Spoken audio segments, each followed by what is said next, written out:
Welcome to the Once Human Weekly News. Greg the Weatherman is currently out sick, so we're going to go straight to our first story.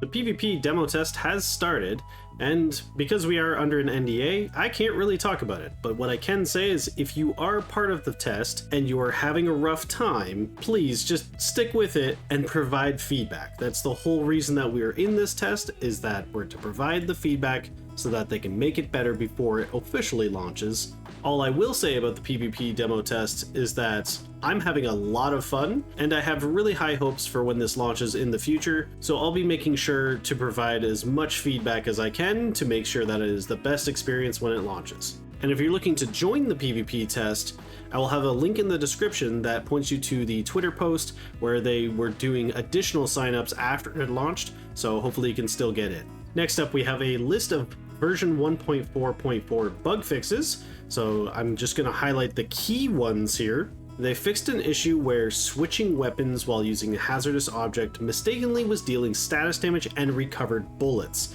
Now, if you're in the PvP scene, the recovered bullets is on the weapon you were switching to, and this was causing a lot of problems with rocket duplication. So this being fixed is absolutely huge for the PvP scene, and I'm very glad that they finally addressed this. The other change that I expect a lot of people to be happy about is they adjusted the Spectral Hunt events counting rules to account for kill assists. So this means that you'll be able to get your 25 kills for the event with a lot more ease than before. The final point that I want to bring to everyone's attention here is that for the hammer and compound bow, a lot of people were enjoying using it full auto fire.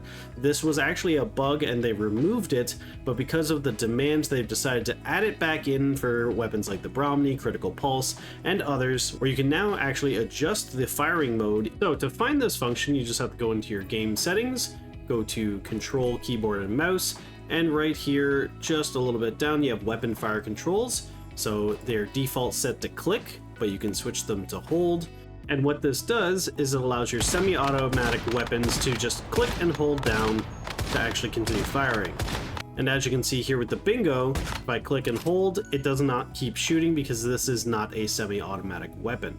And luckily for PvP players, this bug isn't a full reversion, it's now an option just for the auto-fire, whereas previously, whenever you click and held, it didn't actually auto-fire unless you were hovering over an enemy, which was kind of problematic for PvP. So now it is a traditional click to hold to continuous fire, so it doesn't change anything other than just a nice quality of life. For some personal channel news, my plans are to actually be making a lot of guides here very soon, trying to help out all the new players coming with the mobile release on April 23rd. So if there's any kind of guides that you specifically would like to see or you think would help new players, let me know down in the comments and I'll add them to the list of things that I want to do. The April Fool's Twitch drops, they have finally been fixed. There was a problem where they weren't syncing correctly, so again, in the description there is a link to the Twitter post for this. They have step-by-step instructions on how to essentially re-link your account so you'll actually get those rewards.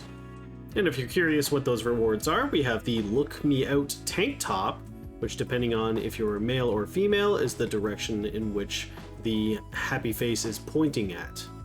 Then we have the Chomp weapon sticker, so it's got this little shark. I think that one's pretty cool. And the third and final part of the Twitch drops is the Bittersweet weapon keychain. It's going with the April Fool's theme. There's a new outfit that has hit the stores this week, the Aurora Hacker Theme Pack. To get the entire pack, it is 2,580 Christian. This includes the skin set, a Cradle, an action, and a weapon sticker.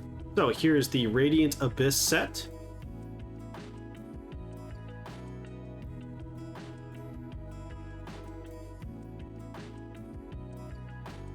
The Aurora Echo Cradle.